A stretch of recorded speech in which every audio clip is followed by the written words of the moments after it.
Assalamu alaykum wa rahmatullohi va barakatuh. Alloh subhanahu va taolo Qur'oni Karim oyatlarining birisida bizga murojaat etib shunday so'zlar aytadi. A'udhu billahi minash shaytonir rajim. Wa'budulloha va la tushriku bihi shay'an va bil walidayni ihsanan ila oyati oxiri. Alloh subhanahu va taolo bizga shulay deb aytadi. Alloh taolaga o'zinagina, aning baratik anagına amal ibodat qilg'iz. Bir nindi shirk qo'shmishi, shirk qotmishi, tengdash qo'ymishi bir kimnede, bir nersenede Allah Teala'ga tengdaş qo'ymishi anagına amal ibodat qilg'iz deb aytadi Alloh subhanahu taolo. Shulay yo'qtag'in bir oyatlarning birisida Rabbimiz bizga murojaat etib shunday so'zlarni aytib qo'yadi. A'udhu billahi minash shaytonir rajim va ma xalaqtul jinna val ins illa liya'budun. Jinlarni ham adam bolalarin tikmagina bar qilmadim. Tüp maqsadlari ulda bo'lsa menga qo'shilib ko'rsatu, amal ibodat qilu deb aytadi Alloh subhanahu va taolo. Ham şuşu amal ibadatlarının tüp amal ibadatimiz eng muhim bo'lgan amal ibadatlarimizning birisi ulda bo'lsa namaz. Peygamberimiz Muhammed Mustafa sallallahu aleyhi ve sellem de o'zining hadis shariflarining birisida shulay deb aytadi. Namaz ulda bo'lsa qiyomat kunida so'ralashaq bo'lgan amallarning birinchisi deb aytadi. Birinchi bo'lib so'raladigan tushuncha amal ulda bo'lsa namaz deb aytadi. Şuna göre de namaz elbette mümin Müslüman için bek de mühim, bek de ahamiyetli amal ibadetlerinin birisi bulup dura. Şuna göre de amal ibadetke biz elbette Allah orun beremiz. Hem elhamdülillah Allah Teala'nın rahmeti bilen Rabbimiz yer yüzün bizge tuğulsınca meşit kıldı. İlla meğer pişarak necisli bulgan bedraf işi, yeyse munça işi, bazar işi orunlardağına biz namaz kılmıyoruz. Ama da lakin başka yerlerde, uyda bulsak da, bir koya işimizde bulsak da biz namazını kıla alabız. Ama da lakin ayrılıp koyulgan, belgelenip koyulgan orunlar turunda Allah subhanahu teala bizge Qur'oni Karim ayetleri aşağı anlata. Yani meşitler turunda anlata. Meşit ulda bulsa benim belgelenip koyulgan orunlarım deb aytadi Allah subhanahu wa taala. Qur'oni Karim oyatlarining birisida Rabbimiz bizga murojaat etib shunday so'zlar aytadi. A'udhu billahi minash shaytonir rajim va annal masajidu lillah. Ya'ni masjidlar Alloh taolaniki. Fala tad'u ma'allahi ahadan di. Alloh subhanahu taala. Masjidlar maxsus belgilangan o'rinlar, meni esga olatirgan, menga amal ibodat qilatirgan o'rinlar, shunga ko'ra de masjidda boshqalarni esga olmag'iz deb aytadi Alloh subhanahu taala. Meşitlerde başkalarına amal ibadet kılmağız, başkalarına dualar bilen müracaat etmeğiz, başkalarını iste tutmağız diye aytadi Allah subhanahu wa taala.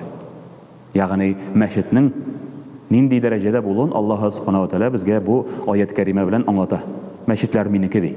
Meşitlerde baratik minga amal ibadet kılığız, mini iske alığız zikir tesbihleriniz bilen, dualarınız bilen, vaazlarınız bilen, dersleriniz bilen mini iske alığız diye aytadi. Börük başka gerek bulmagan sözlerge, gerek bulmagan işlerge kirişe görmegiz. Meşitler anın için bilgilenmegen diye aytadi Allah subhanahu wa taala.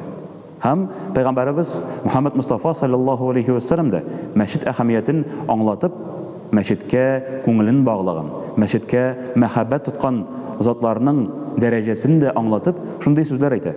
Kıyamet gününde barısı da kubarılıp Allah Teala karşına kelip basar aldından kütken vakitlarda, mahşer meydanında, essi günlerde, essi vakitlarda, ağır vakitlarda garish ko'lagasi ostunda bo'lgan zatlarning birisi bir türkümü ulda bo'lsa ko'ngilin masjidga baylab qo'ygan.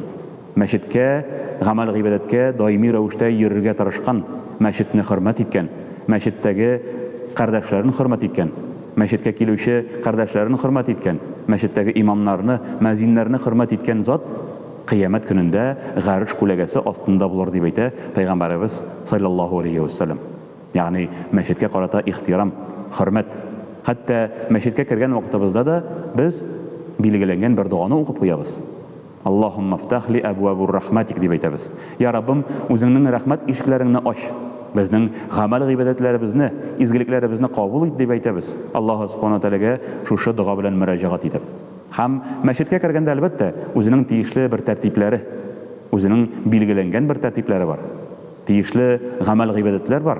Shunga ko'ra da masjidga kelganda albatta biz shista pok bo'lib kelirga tirishamiz. Peygamberimiz sallallahu aleyhi ve sellem hatta o'zining hadis shariflarining birisida bizni kesatib shunday so'zlar aytadi. Masjidga kelar oldindan so'g'an, sarımsak kebek, aşı isli, aşı тәмле булган әйберләр ашый күрмәгез. Шушы ис сезнең белән мәчеткә килгән кардәшләрегезгә бер зарар китерер, аларны нәфрәтләндерер дип әйтә Пәйгамбәрбез саллаллаһу алейхи ва саллям. Һәм әлбәттә, суган белән сарымсак мәсьәләсе генә түгел, әле чиста пак булуда. Хуш исле майлар буянып килү мәсьәләсе дә шулай күз алдында тотыла. Хәтта җома көннәрендә хуш исле майлар буянып чиста пак рәвештә килүебез Пәйгамбәрбез саллаллаһу алейхи ва саллямның сөннәтләренең берсе булып тора. Шуңа күрә дә мәчеткә карата ихтирам, хөрмәт ул да булса әлбәттә мөмин мөселманның бер аергысыз сыйфаты, мөмин мөселманнан аерылмый торган дәрәҗәдәге булган бер сыйфаты булып тора. Мәчеткә карата хөрмәт, мәчеткә карата ихтирам. Шул ук вакытта Аллаһ субханаһу ва тааляның сүзләрен дә искә төшерик. Раббыбыз әйтә: "Фәлә тадгу магаллаһи ахадын" ди. Ягъни мәчетләрдә башкаларны искә алмагыз. Мәчетләрдә дөньяви сүзләр, дөнья сүзләре, буш сүзләре әйтеп тормагыз. Бигрәк тә бүгенге көндә бу безнең өчен урынлы. Кисәләребездә шушы йөрткән телефоннарыбыз, смартфоннарыбыз, шуларны алып, дөньяви эшләрне бирдә, дөньяви эшләрне мәчетләрдә искә төшереп, дөньяви эшләр турында сөйләшеп, сату, алу эшләрен мәчеттә башкару катгый рәвештә макрух булып тора. Аллаһ Тәгаләне искә алудан башка, зикр, тәсбих, намазларыбыз, дуаларыбыздан башка, вагазларыбыздан башка мәчетләрдә башка сүзләр сөйләшенә, сүзләнә күрмәсен дип әйтә Аллаһ Субханаһу Тәгалә. Шуңа күрә дә мәчетләребезгә килгән вакытта бу тәртипләрне сакласак, бу тәртипләргә буйсынсак, без бары тик Аллаһ Тәгаләнең рәхмәтенә ирешә алабыз. Бары тик шуның белән генә Пәйгамбәрбез саллаллаһу алейхи ва саллямның сүзләренә иереп тә Раббыбызның рәхмәтен җәлеп итә алабыз. Аллаһ Субханаһу Тәгалә безгә мәчетләргә юлларны ачсын. Мәчетләрдә кылган гамәл гыйбадәтләребезне, җәмәгать белән кылган гамәл гыйбадәтләребезне, намазларыбызны, зикр тәсбихләребезне, дуаларыбызны кабул итсен. Аллаһ Субханаһу Тәгалә үзенең рәхмәтендә, үзенең мәгъфирәтендә буларга насыйп итсен. Ассаламу алейкум ва рахматуллаһи ва баракатуһ.